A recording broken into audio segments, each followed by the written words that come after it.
Bonjour, aujourd'hui on se penche sur un sujet vraiment central en RH, la GEPP, gestion des emplois et des parcours professionnels. On a un échange pédagogique comme base et on va essayer de le décortiquer ensemble. L'idée c'est de bien comprendre ce que c'est, pourquoi c'est important et comment ça se passe concrètement. Oui, tout à fait. Bonjour. C'est vraiment une démarche clé aujourd'hui pour les entreprises. Pour s'adapter, en fait, le monde du travail bouge tellement vite. La GOPP, c'est un peu la réponse à ça. D'accord. Alors, pour commencer simple, on entendait beaucoup parler de GPC avant. C'est quoi la différence fondamentale avec la GOPP? Juste un changement de nom ou... Ah non, c'est bien plus que ça. La GPEP, la gestion prévisionnelle, elle regardait surtout les postes, les effectifs. C'était un peu comme une photo, vous voyez, à un moment donné. La GEP, qui est arrivée avec les ordonnances Macron en 2017, elle ouvre beaucoup plus large. C'est une perspective différente. On parle plus seulement de postes, mais vraiment de parcours professionnel. Le parcours complet du salarié. La mobilité, la formation continue, l'adaptabilité et surtout l'employabilité sur le long terme. C'est beaucoup plus dynamique. Mais plus centré sur l'individu. Ah oui, je vois. Ce passage d'une vision un peu figée à quelque chose de plus en mouvement sur les carrières, c'est un changement de philosophie, en fait. Et la loi Avenir professionnel de 2018, comment elle s'intègre là-dedans? C'est ça, un vrai changement de paradigme. Alors, la loi Avenir Pro, elle n'a pas créé la GEP, attention. Mais elle lui a donné, disons, des outils très concrets. Des leviers. Surtout pour le salarié d'ailleurs. Pensez au CPF, le compte personnel de formation, Oui. qui est maintenant en euros, beaucoup plus simple à utiliser. Ou le CPF de transition, super important pour les reconversions. Et puis il y a l'entretien professionnel, obligatoire tous les 2 ans. C'est devenu un moment vraiment clé pour parler de ce parcours justement. D'accord. Donc voilà, ces outils rendent la GEP beaucoup plus opérationnelle, palpable pour les salariés. Si on veut résumer, les ordonnances posent le cadre GEP et la loi à venir donne les moyens pour que ça vive. Très clair. Bon, le cadre légal, les outils, on voit bien. Mais une entreprise qui veut mettre ça en place concrètement, elle fait comment? Il y a des étapes à suivre? Oui, il y a une logique, un cycle en quelque sorte. On peut découper ça en, disons, 5 grandes phases. D'abord, il faut bien se connaître. C'est le diagnostic RH. Où on en est? Quels effectifs, quelles compétences on a, la pyramide des âges, etc. Ok, la photo de départ. Voilà. Ensuite, phase 2, regarder vers l'avenir. Anticiper. De quoi aura-t-on besoin demain, en lien avec la stratégie, les nouvelles technos, les métiers qui changent? Logique. Troisième étape, on compare.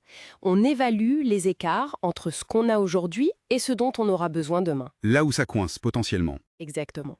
Et donc, quatrième phase, le plan d'action. Qu'est-ce qu'on fait pour combler ces écarts? Formation, mobilité interne, peut-être du recrutement ciblé ou même des actions sur le territoire. Et enfin, super important et souvent oublié, le suivi. Piloter tout ça. Mettre des indicateurs, avoir un dialogue social régulier, faire des bilans. Ce n'est pas un truc qu'on fait une fois et c'est fini, hein. C'est un processus continu. Ça a l'air assez complet comme démarche. Et ça implique qui? J'imagine que ce n'est pas juste l'affaire du service RH. Ah non, surtout pas. C'est vraiment une démarche collective, une co-construction.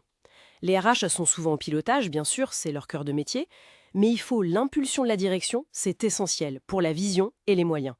Les managers, ils sont cruciaux aussi. Ah oui. Pourquoi eux spécifiquement? Bien parce qu'ils sont sur le terrain.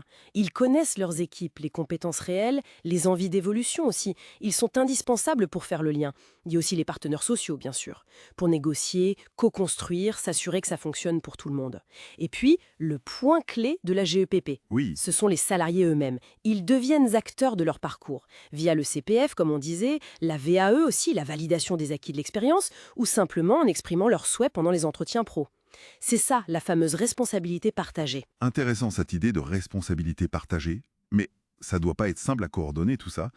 Quels outils peuvent aider à gérer cette complexité? Effectivement, il faut des outils pour objectiver un peu tout ça et faciliter les choses. Déjà, une bonne cartographie des métiers et des compétences, qui soit à jour. Indispensable, oui. Des référentiels métiers clairs qui montrent aussi les ponts possibles entre les métiers, les passerelles. La qualité même des entretiens professionnels, c'est un outil en soi, ne l'oublions pas. Et puis, de plus en plus, le numérique aide énormément. Les SIRH, les systèmes d'information RH, s'ils sont bien faits, permettent de suivre les parcours, les compétences. C'est précieux. La BDSE aussi, la base de données économiques, sociales et environnementales, elle centralise beaucoup d'infos utiles pour le diagnostic et le suivi. D'accord. Et pour finir un peu sur cette partie pratique, comment on sait si une démarche GEP est réussie? À quoi on la reconnaît? Alors, une GEP qui marche bien, déjà, on sent qu'elle est portée par la direction. C'est pas juste un truc des RH dans leur coin. Elle est vraiment connectée à la stratégie globale de l'entreprise. Et surtout, elle donne des résultats qu'on peut voir, qu'on peut mesurer. Par exemple? Par exemple, une augmentation de la mobilité interne. Plus de gens qui bougent, qui évoluent dans l'entreprise. Un investissement en formation qui est pertinent, qui répond vraiment aux besoins. Des carrières qui progressent, peut-être moins de difficultés à recruter sur certains postes clés. Au fond, le vrai succès, c'est quand on arrive à faire matcher les besoins de l'entreprise avec les envies, les aspirations de développement des personnes qui y travaillent. C'est cet alignement-là. Bon, si on essaye de résumer un peu tout ça.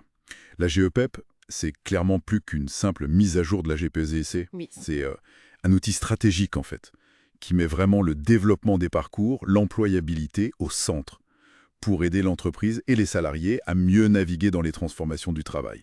C'est une volonté d'accompagner les transitions, pour que ça se passe mieux. C'est tout à fait ça, une approche plus dynamique, plus individuelle et plus tournée vers l'avenir. Et ça nous amène peut-être à une question pour la suite. Dans ce monde qui bouge si vite, où il faut sans cesse s'adapter, comment est-ce que le rôle de chacun, de chaque salarié, dans la construction de son propre parcours va encore évoluer? Comment les entreprises vont pouvoir intégrer encore mieux cette initiative individuelle, cette proactivité, dans leur future démarche GOPP? C'est une vraie question pour demain, je crois.